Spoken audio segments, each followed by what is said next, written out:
Perfect. Starting right on time. How is that?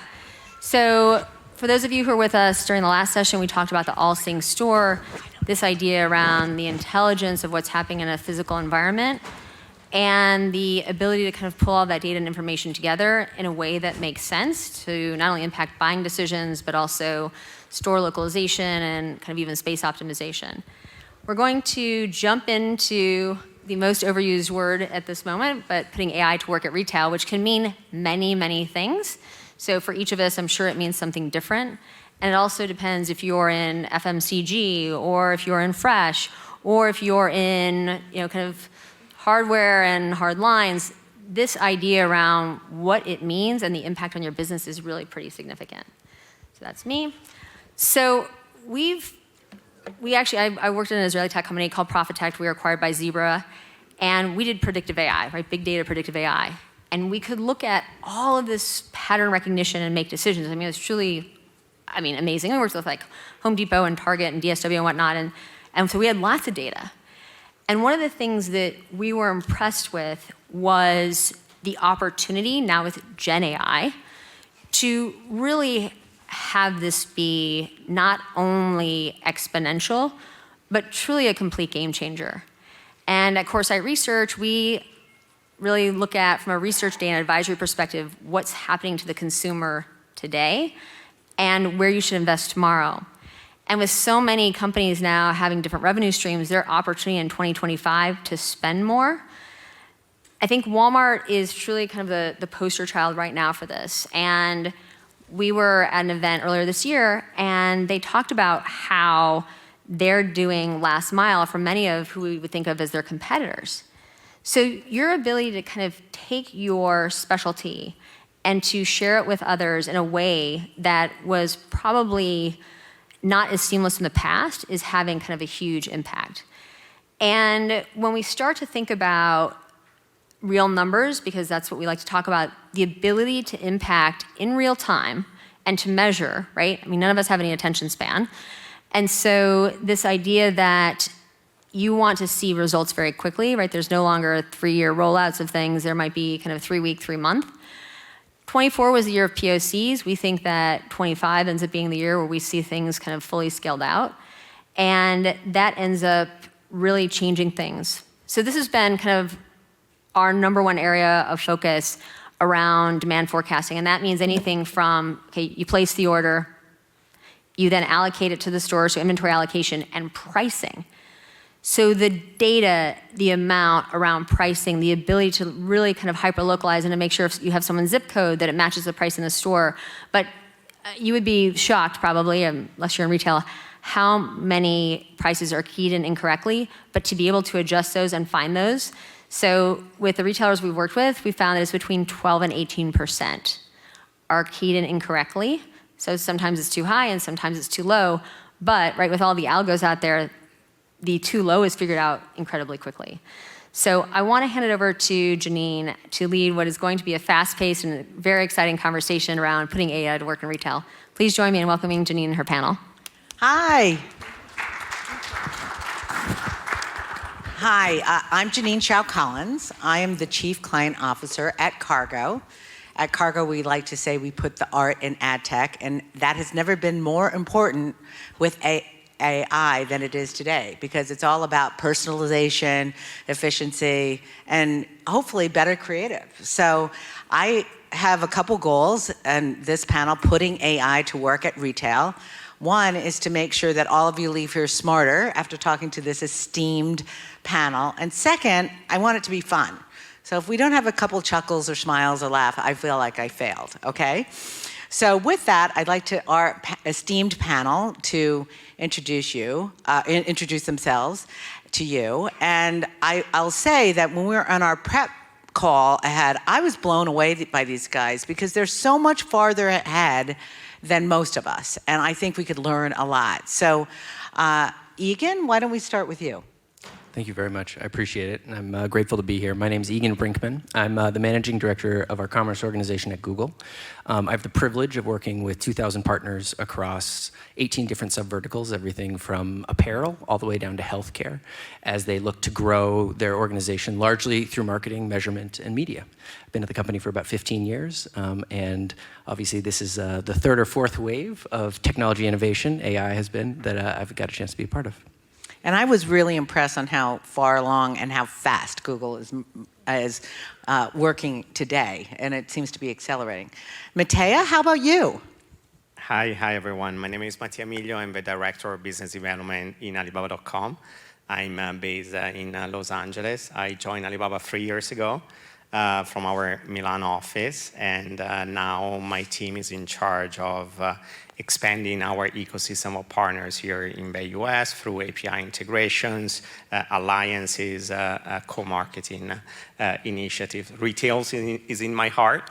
My first job was back in 2000 in Sydney, down under in Sydney. That's like the dark ages of digital, right? Yes, during the Olympics game. So I had the pleasure and honor to work for the King of Fashion, Giorgio Armani. And there, I learned how important it is to engage with customers and understand trends and insights from different markets. Great. And then last but definitely not least is Val. Her enthusiasm about their new innovation at Denso is quite astounding. So why don't you tell us a little bit about yourself, Val? Yeah, thank you again, everyone, for having me here. It's always a joy to be at CES. I am Val Vicante, VP of Solutions Innovation at Dentsu. My role is all about creating new products, productized services, and also working with the world's most beloved brands to help them really uncover the white space, what's new, what's next, and help them stay a step ahead. So thank you for having me. Great. And her product is quite exciting, very exciting, and you've been developing it for a while now, so very exciting. So Egan, why don't we start with you? I know you have some information to share with all of us. Absolutely. So I wanted to give a little bit of context about where Google is on its AI journey. We're all on an AI journey, and most of us are at a point of inflection where we're recognizing the potential and power, but also looking on how we can activate it and integrate it into our system structures and people process. Google has been investing in AI development for over 10 years. We started actually in early 2010, but we acquired DeepMind back in 2015. This was a major acquisition, one of our core research categories, which has really unlocked exceptional outcomes for us. Some of the early days, you may have heard about the AlphaGo, that our early algorithms were able to beat some of the top players in the world. But since then, we've moved beyond gaming into some incredible categories. The opportunity to recognize eye disease, some of our large LLM models are now the backbone for a lot of the AI technology you see today. And most recently, we launched Bard last year, which is now more lovingly or not known as Gemini, and it has been on an absolute tear this last 12 months. We're now in Gemini 2.0, and it is the progress that we're seeing is just absolutely exceptional. So in addition to the more recent, you've seen probably some of these announcements, but I just wanted to touch on just the breadth of innovation we have around AI. So you may have heard about Willow. This is our investment in the next generation of quantum computing. This is going to transform the landscape in terms of our ability to more effectively grow the language models over time. We've just launched some state-of-the-art AI video and image generation available through Gemini. This is allowing a lot of our YouTube creators to actually create AI-generated backgrounds as part of their native content. So a lot of the shorts that you see now actually have automated backgrounds that creators are able to unlock. We have Notebook LLM, which allows you to synthesize really complex medical or documentation, synthesize into really basic ways, and it's an incredible tool. Or you can put it on top of other things like an analytics platform to allow you to distill out the insights you want. So as you're seeing, we're really integrating AI into sort of every facet of our business, and we're moving incredibly quickly. But what I'm here to talk to you about, and where is probably my depth of expertise, is search, which is obviously the backbone of our business. Last year, you may have seen that we rolled out a number of changes to search. Specifically, AI overviews. So now, when you go to the Google search bar, if you type in a query, often rather than getting a blue link, which was the backbone of the business originally, you now get this AI overview, which is a summarization of a number of different blue links and tries to answer your question or query more directly. In addition, we're seeing Lens, which is the ability to take a photo and use search to inform what that looks like. We're seeing incredible growth there. And you're actually seeing what's interesting is changes in how people are searching as a result of these innovations. So Google search is actually growing. A lot of people were wondering, oh, with the creation of ChatGPT and Gemini, does that mean that we're actually seeing a change in searching behavior? And the answer is yes, but it's getting richer and deeper. And so you're seeing examples like this, which is Circle within Google Lens, which allows you to take a picture and circle the specific component of that picture, and then go on a searching journey. And what's fascinating is this is resonating with a younger generation. We're actually seeing that Gen Z is some of our most highly engaged users of Google search. And the queries, both the length and depth and breadth of their queries is larger than any other group, many of which obviously came up with search as one of their key activities. And so to give you a takeaway, we've actually created an AI Essentials playbook for all of you. So for those of you who lead marketing, this is truly our playbook to help you put you in a position to leverage the AI available to you through Google across our entire marketing suite, starting with creative as well as measurement. And so I'm happy to share this out afterwards, but I wanted to be sure to share that we've actually built a playbook for all of you to unlock the value of Google, the AI that's available through Google. And I told you you'd be smarter after leaving here by just having the AI Essential Playbook will make you smarter, for sure. And so, Matea? I think it's... Let me double check. Oh, It changes up. I don't know. Order. Mixing We're just it up. trying to confuse everybody. Great. So I am going to talk with you all about intelligent messaging today. Intelligent messaging is our end-to-end solution that accelerates those one-to-one conversational experiences, and we do that through AI amplified assistance, but also we cannot forget the human connection. And no surprise to anybody in the room here, right? Consumers are expecting more. They're demanding more every single day. A couple of big numbers here for everybody. There are 1 billion people who message businesses on Meta's platform weekly. 50 million messages go unanswered daily. So think about that if you're marketers in the room, customers desperately wanting to connect with you, and they're simply not getting answered.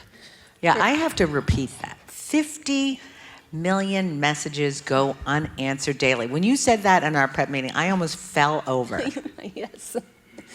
Another big one, so brace yourself, right, Jenny?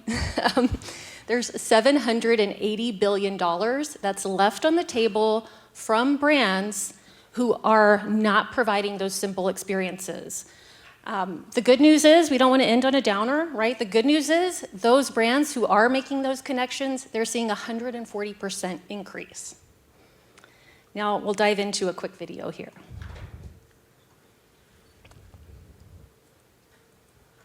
Oh, is there sound? One-to-one customer experiences with conversational messaging, AI amplified assistance, and human connection. How are brands accelerating one-to-one conversational experiences? With intelligent messaging, go from campaigns to conversations, extend media to CRM, launch AI-powered conversations through almost any media imaginable. QR codes, in-store signage, event activations, websites, traditional media, and more. Plus, with multi-language features, extend your reach and connect in your language of choice. Provide personalized AI-powered product education, product recommendations, and promotions tailored to customers' unique tastes and choices. Gather customer insights and qualify leads through AI-powered conversations. Leverage your brand's personality and existing content in a one-to-one way. Stay connected with product announcements, tips and tricks, how-tos, loyalty rewards, and shoppable moments. Amplify assistance with AI-powered conversations and our human-powered team 24/7. Increase increase sales, customer satisfaction, and lifetime value from discovery to loyalty. Innovative brands, schedule a demo today. All right, you guys pumped? Yeah, Val, first of all, I'm totally blown away by your stats. And talk about making AI really amplify personalization. It's really exciting. Oh. Really, really exciting. Now to Matea. Now it's my turn. Oh, no, you're still going? That's great. Still going. But thank you, Jane. So a lot of people ask, well, how do you realize these experiences? And we really do that in 3 key ways. One, at Dentsu, we have the Global Meta Messaging Alliance. That allows us to give our clients first look at those alpha and betas before anyone else. We also have phenomenal technology partners like Google, Microsoft, Meta, Amazon, Salesforce, Adobe, and the like. So really powering those experiences. And then lastly, the Dentsu Innovation Initiative is all about looking into the next 3 to 5 years into the future and finding those key partners that'll accelerate it today. And so what I'm really excited about is today, right now, we are pleased to invite Connectly, Head Office Space, as well as Smarters into our Dentsu Innovation Initiative group. And we're going to talk about the latest updates and features. So the first one here is campaigns to conversations. So really extending your media to CRM and doing it in your language of choice. For example, there's 100 million people on WhatsApp in the US. 40 million are US Hispanic. There are 95% of US Hispanic who are on WhatsApp. So this experience here I'm sharing with you all, again, something you're seeing before anyone else. This is actually launching later this month with IKEA. And basically you have your ad there, Meta ad, it's click to WhatsApp. You click it, launches that one-to-one dialogue in language with personalized product recommendations, and again, that opt-in opportunity. In this case, it's the 6 days of 6 sleep essentials where you receive a daily sort of product advice experience. The next one here you saw in the video is connected concierge. So those personalized promotions and product selection. Now, this is with our partner Differin, acne care brand. There's over 50 million Americans who suffer from acne every single year. There's 85% of people who are 12 to 24 who suffer from acne. So, you're talking about Gen Alpha, Gen Z in there, and 90% of those are gamers. All of that aside, when these sufferers go into the store, they're overwhelmed. Have you guys ever been down the acne care aisle? It is overwhelming. And so we wanted to alleviate that with Differin. We create an experience here where you can go in the store, scan the experience. It gives you one-to-one product advice. I know the font's tiny here, but it's talking about cleanser advice right there on the spot on the shelf. We created a multimodal experience too for personalized promotions. So for those people who buy Differin, they scan their receipt, they're offered up on the spot a Roblox power-up. And we're actually going to talk about that more tomorrow in the creator space. And then just lastly, rounding it out here is personality to personalization. So really leveraging your brand's existing content and personality in a one-to-one way. And by the way, who does not love Chester Cheetah? So we're going to dive into this experience here. That first panel there you're seeing, that is, if you go to Cheetos.com, you will see that content there. Existing website content. What we did is we powered it in a one-to-one conversational way via voice and text. So here you're seeing recipes, product promotions, again, already on the website, served into that one-to-one way. And lastly, rounding it out with those one-to-one messages, great for limited time offers, just brand engagement, new Cheetos recipes as well. So that's a little about intelligent messaging. That's great. And sorry I cut you off earlier, but that's so exciting, and it's like amazing that you're launching all of this here. So congratulations. Thank you again, and thanks for having us. And now it's Okay, my turn. now. So thanks, Janine. So this morning, I met one of you. I think I can see him in this room. And he approached me because he's a beauty retailer. He works in the beauty industry. And I used to lead the marketing, the global marketing for Cosmoprof, that is the leading B2B trade show in the world. And he approached me and asked me, but you're doing a panel on putting AI to work. So how can I use Alibaba.com, and how can I use AI in my daily work?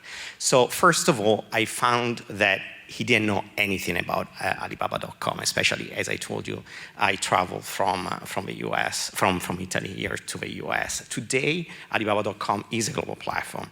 We have more than 50 million users from 200 countries and regions, and US retailers can buy products, brands, and can discover brands and products, not only from Asian countries, but from 140 countries, even from my own country, Italy. And when we introduced AI, our goal was to make it easy for anyone, micro and small, medium sellers and brands and retailers across the globe to do business anywhere in the world, creating trust among sellers and buyers across the globe. Last year, our platform generated more than 20 million order protected by our trade assurance. And if you're familiar with B2B e-commerce, that is just a small percentage of what is really happening among our sellers and our buyers. Our platform transacted more than $50 billion last year. I know that we will talk about this later on, but in Alibaba, our vision is to democratize AI technology for all. Last year, we have introduced our Smart Assistant tool within Alibaba.com that supported more than 60,000 suppliers to post more than 7 million products. And we are talking about AI. AI, thanks to our generative AI tool, we saw that the majority of these sellers come from developing countries. And I will talk about later on, I know, and we truly believe in Alibaba that AI and our AI tool are the next equalizer after the internet and COVID, where during this period, as you know, all companies had an equal opportunity. Now, thanks to AI, even a small retailer and a small brand in a remote country, in a remote market, have access to data, insights, and trends. And it's not just a buzzword, AI. In Alibaba.com, we are seeing that the 7 million products have generated an increase of conversion rate of 52%. And thanks to AI, our buyers has sent more than 20 million buyer inquiries that had a conversion rate increase of 26%. So this is the solution that we have embedded in our platform. That is a Smart Assistant. So it's image search. Is Smart RFQ, so you can generate image, you can generate a request for quotation for a brand across the globe in different languages. And also our goal is to create trust because you don't know the brand that you're talking to. So our conversational tool can summarize a conversation, can compare quotation, and can really track your orders till your warehouse. But as you know, we never stop changing. That is one our value since 1999 in Alibaba. So we, in the last 6 months, because the revolution is happening right now, we tracked how complex is for a retailer to find a product. And these are all the steps that we track down. And is quite interesting to see how a retailer needs to live on a daily basis this complex journey. So we talk about the traditional way, the traditional way of doing retail. In the AI era, I want to emphasize that it is a matter of scaling knowledge, scale tax, and anyone can be a pro. Democratizing AI gives an equal opportunity for all to use data, information, interact, and distribute value. And as I mentioned, we never stop in our company. So last November, we have launched a new platform that is called Axio, that means Salmon, ACCIO.com. So I will share also a QR code, and we will give a free trial. That is the next generation of sourcing. We know that product sourcing is complex. That's why we empower with natural language processing. We have today we have more than 500,000 users that are already using Axio, 60,000 of which use Axio to stock up for the Double 11 last November. So it's the next generation of sourcing. Why? Because it doesn't have data only from the Alibaba ecosystem. It has data from any public available data in the net, and also is powered by B2B partnerships. Alibaba, as Deborah was saying before, we are partnering even with our competitors across the globe, from vertical and horizontal. I can mention some in South Korea, EC21 in India, 5to Fashion in the fashion industry. Here in the US, we build direct for construction. So a retailer right now can find products and understand trends thanks to data that are generated not only from our ecosystem. Also, you will be able to find data insights, so we call it B2B Wiki, and it's an e-commerce platform. But to make you understand what Axio is, I want to show you a short video.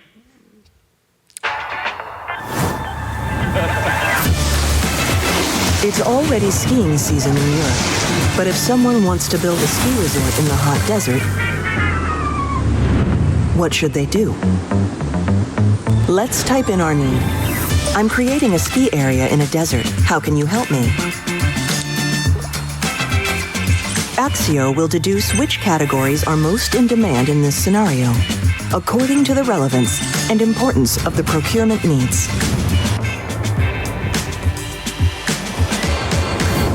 For a resort like this, we might need some snow first. The AI will generate the core categories of that product type based on industry knowledge, further guiding us through the selection process. Let's build an indoor resort.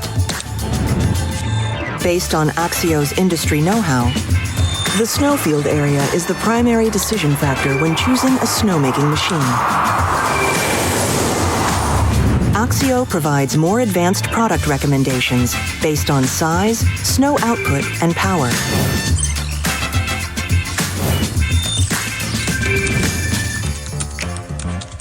We can further refine the size requirements to select the most appropriate items. If we are interested in a product, we can find an AI-generated page tailored to our specific queries and sourcing intentions. Axio Page. The Wiki Style page offers an AI summary by integrating and reconstructing verified knowledge from various sources. This ensures that we receive accurate, comprehensive, and decision-oriented product information. We can subscribe it to stay updated on important changes, such as industry know-how and trending product updates. We can use Axio Agent throughout the journey. It automatically analyzes and retrieves information from the Axio page, helping us get the information we need through conversational interaction. For complex questions such as shipping costs and delivery times, Axio Agent will provide an estimate based on real-time data and industry expertise. Now we're ready to make a professional request. In just 3 months, we'll be able to receive the snowmaking machines to Dubai and start building our ski resort in the desert. Isn't that amazing?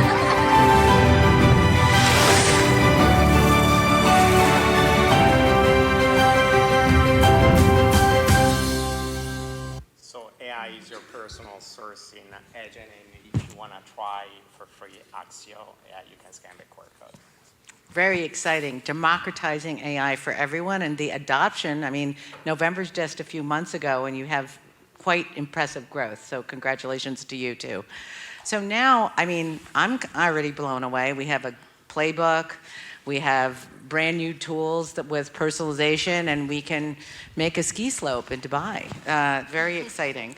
So here, I'm going to ask some questions to our esteemed panel to help us better understand their viewpoint on AI and retail. So what are some of the most impactful AI applications you've seen recently in the retail industry? And can you share specific examples from your organization? Egan, why don't we start with you? So I think one of the things that I've seen really have a profound effect in retail is unlocking data as one of the currencies for AI. So what's interesting is a lot of folks are thinking about how to leverage AI most effectively. And I'll talk about how you can do this in some specific applications. But what I'm finding is that the quality and quantity of data are quickly becoming the currencies for AI. And the organizations that are collecting that most effectively are going to put themselves in a position to sort of unlock the value of AI most effectively, particularly in a competitive peer set. So what I'm finding is a lot of the folks who are using all of the marketing tools that we have at Google, whether that's looking to serve advertising on YouTube, show up in relevant search results, what they're doing is they're deploying that first-party data to better align their outcomes and point AI at the most impactful, high-value potential customers, and then be able to bring them in at really cost-effective rates. And so there's lots of ways that you can leverage your first-party data with Google, but we now have created a capacity for you to deploy it against any campaign type, whether it's a fully automated version, which one we would call as PMax, all the way down to traditional search and search advertising. To me, the innovation is actually with our partners who have leaned into the data collection and deployment that are really in the best position. Great. So collaboration works in that. So, Matteo, what about you? What about within your organization? Well, I think we are supporting retailers and buyers across the globe right now, thanks to AI. And I said, even a small entrepreneur, a small retailer can use AI because it's visual and it's conversational. It can create immediate content and can be personalized. So I think that AI with a combination of automation and personalization will be the next step for everyone in the industry. Okay, very exciting. Really, totally democratization. And Val, like with all your new products, so exciting. And I know that you've been in development for a while. What has been most impactful from your point of view at Dentsu? Yeah, so there's a couple of things when it comes to intelligent messaging, and Deborah touched on this early on in her intro. I think last year a lot of brands were really wanting to dive into AI, but they weren't sure how. Yeah, a lot of insecurity. Yes, and even just like how do they manage that, from a company governance standpoint, you would see a lot of that. But throughout 2024, and now we're in 2025, we're seeing a lot of brands really exploring and doing the test and learns and then rolling out into market. And so for us, we've been really trying to find ways that make it easy to experiment, to get those test and learns, to get stakeholders and whether it's internal governance, et cetera, on board, and then rolling them out in a big way. We had phenomenal results with JCPenney last year, as well as Glenfiddich. And then, of course, you all saw for the very first time our latest ones that are in development or launching soon. So I just really encourage easy ways to test and learn. We're also leveraging existing tools as well. So probably everybody here knows when you're building things net new or from scratch, it can be challenging just with even internal stakeholders. So if we can find a way to augment things that are already in place. So for example, with the Chester the Cheetos example, we're actually leveraging that content that's already existing, but just serving it in a one-to-one way, right? That's great. So you're just getting people out of the paralysis stage, right? And you're Yes. showing them easy ways to get started. Because once you get started, then you get addicted and you learn and you're able to grow. And to the point of results, results speak for themselves. We had some of them in there. You're seeing a 30% opt-in rate. Yeah. Phenomenal. And if you're already running media, why not make that media work smarter? Yeah. And then also from a consumer experience standpoint, so like the example we shared with Different, customers feel really overwhelmed. So if we can alleviate that, we're increasing sales, we're increasing engagement, we're being very helpful, and we're helping build that kind of pattern. And I guess lastly, from a results standpoint, we're able to track, that engagement, those sales, those conversations, the number of conversations, what people are talking about. That's great. And better brand health overall. So that's great. Yes. Very exciting. So, as far as how AI is transforming the traditional operations like inventory and how we just basically do business from day to day, operations, management, supply chain, pricing. Let's talk to how AI is just changing everything. How about you, Egan? So I'm seeing folks leverage AI in really, really compelling ways. So one, you saw Notebook LLM, your ability to put that on top of an analytics platform that helps you distill down the site traffic or the nuances of how people are behaving on your site to give you the insights you need to make adjustments either in terms of SKU preference, what you're putting up, and where you're prioritizing that across the site. What I found for years is that site analytics was a very manual process. You often had to hire teams of data scientists to really take on and understand the nuances of the consumer behavior you're seeing on your site. And these new technologies basically do that in minutes for free, right? And so for free, right? So, and I have many data scientist colleagues who are incredible, and so I shout out, and there continues to be incredible use case there, but I'm just saying it takes the manual work from them out and allows them to leverage the tools to then validate, to look at certain hypotheses. And so I think that's one of the things that I think is going to be this incredible revolution, which is for years we were paying for the technical know-how, even in engineering, right, to code. Right now, you may have heard this from Sundar, 25% of the code that we produced last year was AI generated at Google. And we have thousands of engineers. And so it's this incredible moment of inflection where if you're able to lean in and you're starting to leverage some of these technologies, it's just gonna have transformational effect, both on the overall cost for your organization, because you won't need 5 heads, you need 1, and the pace and agility with which you can make these adjustments, you can transform to these consumer outcomes, and you can ultimately innovate in your own business. Great. Do more interesting work, too. That's right. And Matea, what is your thoughts on that? How is it transforming the traditional way of being in retail? That's basically what your whole platform is about. Yeah, so I think that the AI in combination with real-time tools, like Deborah was saying before, predictive analytics and automation can really support retailers with an end-to-end solutions. And in Axio, we are going forward to this. So the next journey will be to support retailers with the end-to-end solution till the last mile, as Deborah was saying.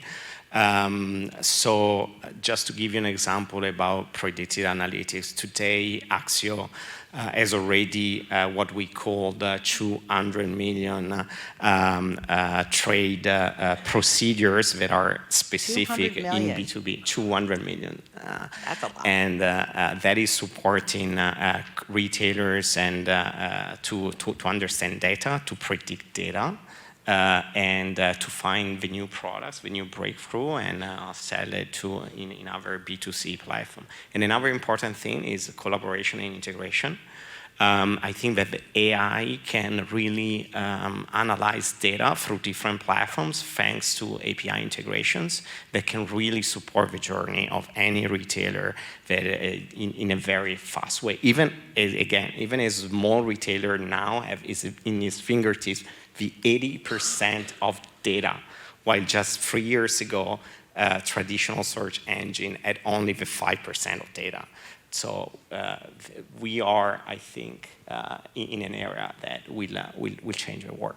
Very exciting. And then Val, this one, what about customer engagement? I mean, your whole platform sounds about like changing the way that we engage with our customers, and your stats at the beginning were really still blowing me away. So can you talk about how AI is transforming that relationship?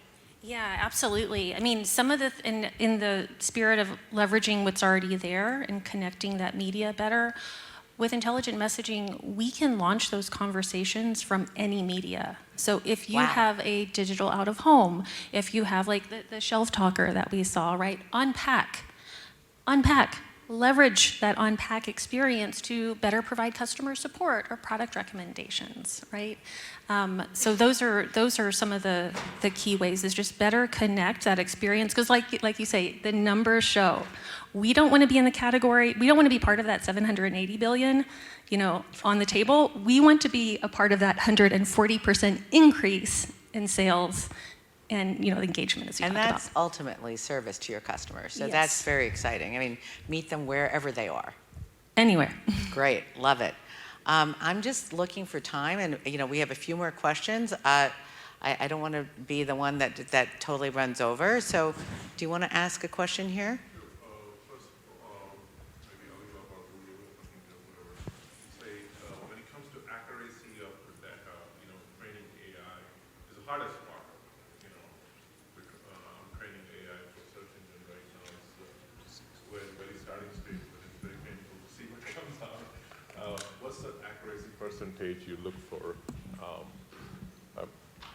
On a general retailer, I would say not at our level. Google might be very high, but generally, what's the average you see accuracy of data when it comes to training AI?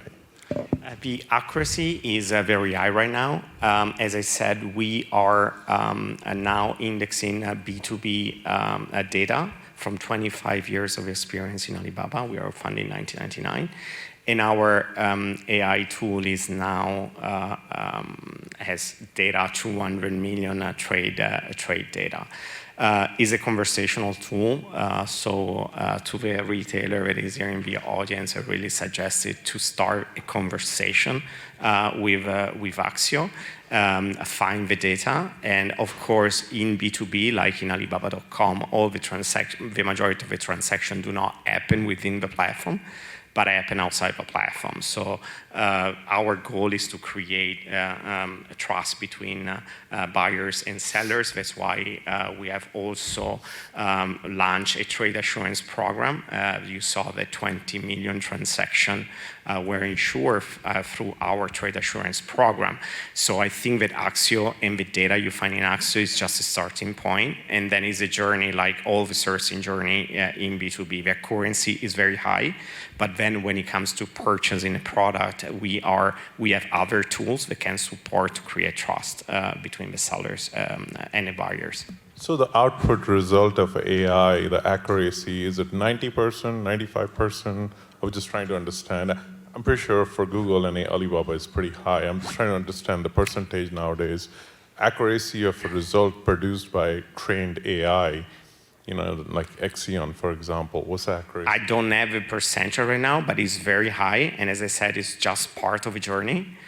We have different tools to be sure that any problem, any risk is managed, and at the end, the buyer and the suppliers are happy, because many times we just focus on the buyer side, but I think also from the seller side is crucial. So all the tools, Axio is one of the platform.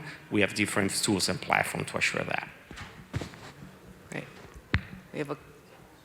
Are we good on time? I just want to make sure for the powers that be. We have a few more questions, and then we can go. Okay, great. So Egan, you talked about that 25% of the code last year was generated at Google by AI. If you look at all the retailers, major ones, they launched their B2B commerce platform actually in early 2000s, and many of them are still legacy system, still maintaining them, and they have like army of developers, hundreds of them, still maintaining that. What is your thought on that old legacy system, can it be AI enabled and create efficiency for retailers?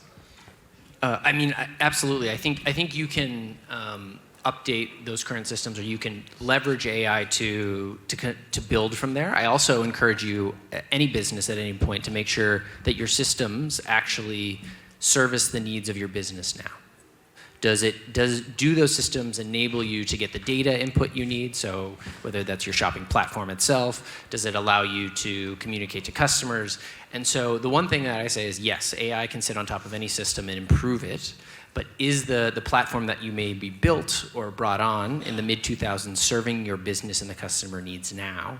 And then assessing sort of the marketplace. So that's the recommendation I have. So the answer is yes, but I think you have to have that question first, which is like, I know it's painful and the cost change is exceptional, both in terms of the technical debt and overhead, as well as obviously potential disruption to your business. But how long will you go to piece together something potentially that isn't serving you, your customers, and your business? You have to future-proof yourself. Exactly. Exactly. Yeah. Otherwise, you'll be, you're prolonging the pain if you don't do it. So don't use AI as a Band-Aid, would be my recommendation.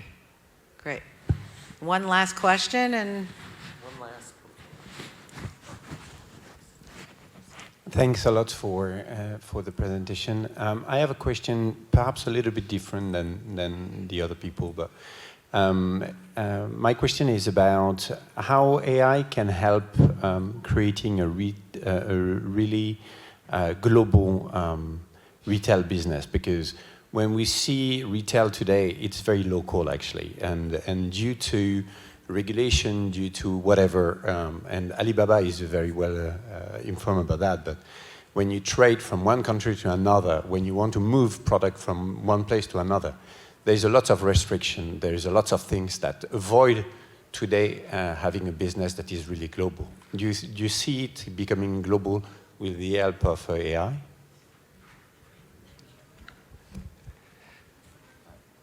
I would say I don't know that the friction of global trade is going to reduce because, like you said, tariffs, governments, policies, restrictions. Like I don't think AI is going to fix the human realities of that. However, I do think AI will help accelerate business creation. Even working with ChatGPT and some of these basic models, you can literally invent a business using an AI partner. Like, I don't know if you've ever gone through this thought exercise, but work with them. You can ask it about ideas for businesses. You can have it fact-check what the market looks like. I now use it extensively for my research, just for that, for the idea creation, or for recommendations for partners. And so, right now, I don't know that AI will intrinsically reduce those frictions of global trade, but I do think it will accelerate innovation and the ideation, and then the business creation that comes from it. very exciting. Well, here's what the takeaways. AI is transforming retail. It's becoming more personalized. It's making our life more efficient, more creative. Data is key. And we're democratizing it so that everyone could participate. Thank you so much, and please feel free. I know there are a lot of unanswered questions or that you attack these panelists as they get off the stage. And thank you very much for all your time. Thank you.